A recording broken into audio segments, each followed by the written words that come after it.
You ever see a 9-year-old step into the night with nothing but a baby in her arms and some impossible hope? That's how it started for Emily.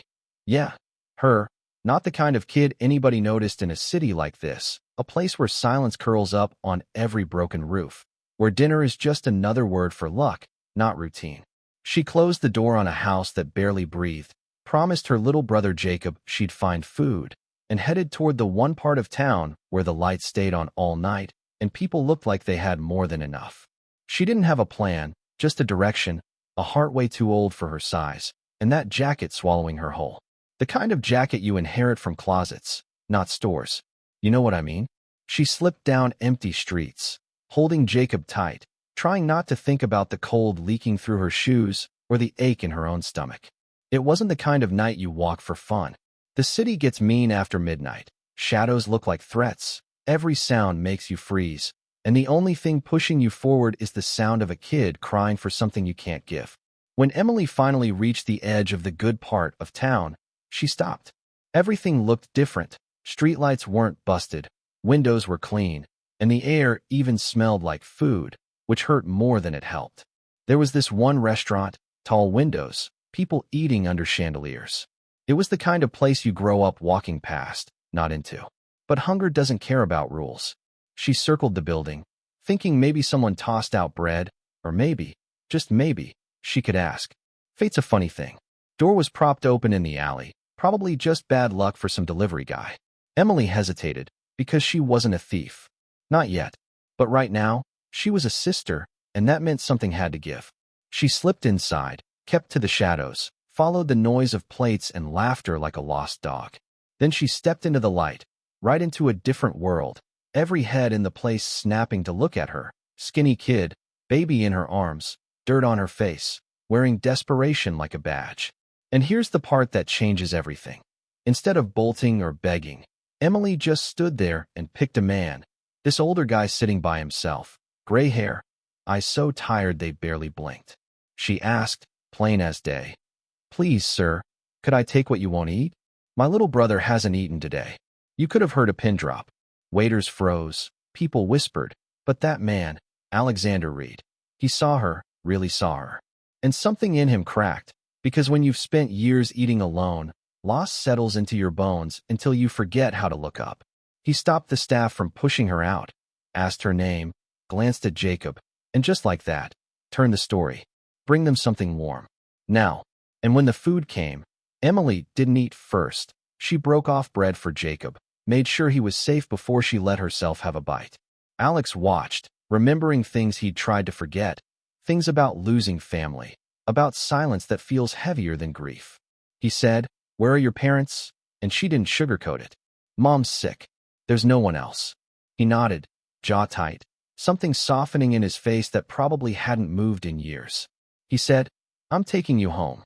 She bristled, scared he'd split them up, but he promised, "Both of you. Just show me the way." So she did. And the whole way there, she kept looking at him, not sure if he was real, not sure if help ever shows up for people like her. What they found in that house wasn't home. It was just walls holding in the cold and the quiet. Karen, Emily's mom, had passed. The kind of end that sneaks in, gentle but permanent.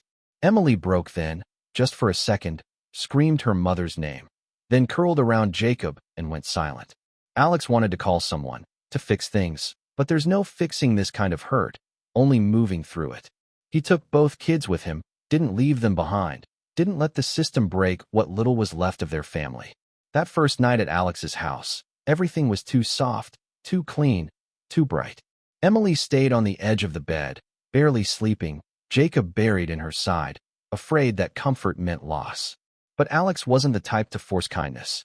He just let her be, set out food, left notes that said things like, "You're not alone," taped their names to the wall, let them make noise and mess and new memories in rooms that had been closed off for years. The man learned, slow and careful, how to be part of a life again, how to cook pancakes, how to listen instead of talk, how to open doors, literal and not, when the time was right. There was a twist in the middle, too, because it's never just one wave. Jacob got sick. Fast. Emily knew the signs. She'd seen them before, the last time her mom went to the hospital and never came back. She didn't panic, just locked down, told Alex what was happening, and he listened, for once in his life acting without a plan.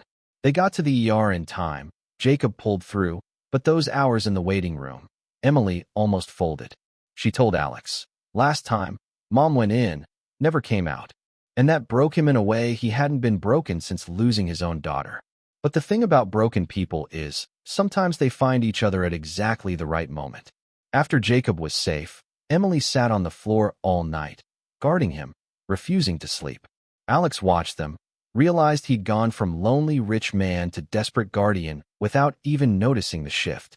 And he decided he wasn't going to fail them. Not now. Not ever. The days rolled forward. Emily learned to write her name, then Jacob's, then Alex's. She taped their crayon names to the wall, started calling him Alex instead of Mr. Reed. Jacob adapted quick. Kids do, sometimes faster than they should. The house changed, not because of new paint or fancy gadgets, but because the air filled with laughter and bickering and the kind of ordinary chaos that says, "Yeah, there's a family here." It wasn't smooth. Emily didn't trust easy. She didn't raise her voice, didn't run in the halls, kept Jacob close at all times. But she began to find her rhythm. Started helping with chores, organizing the drawers, making sure there was always food for Jacob before herself. She smiled, just a flicker, when Alex messed up making pancakes, and Jacob declared it the best breakfast ever. She started to feel, if not safe, then at least like she belonged. Sophia, Alex's assistant, saw it too, brought over towels with their initials, watched the playroom open up again, watched Alex become someone new right alongside the kids. And eventually, paperwork happened, slowly, quietly. No drama, no speeches, just signatures and a new last name on the hallway wall, Reed. The night Alex finally opened the door to his late daughter's room, he sat in the dark and let his grief settle, not as a curse, but as a memory. He understood then that love wasn't something you ration for the dead. It's something you give, again and again, to the living. Emily, asleep on the couch with Jacob, became the center of a new gravity for him. He promised, out loud, to nobody and to everyone, that he'd keep going. That whatever the past had taken, he'd rebuild something real in its place. And yeah, they faced scares. Nights in hospitals, homework that made no sense, dinner burned and laughter so sharp it felt almost dangerous.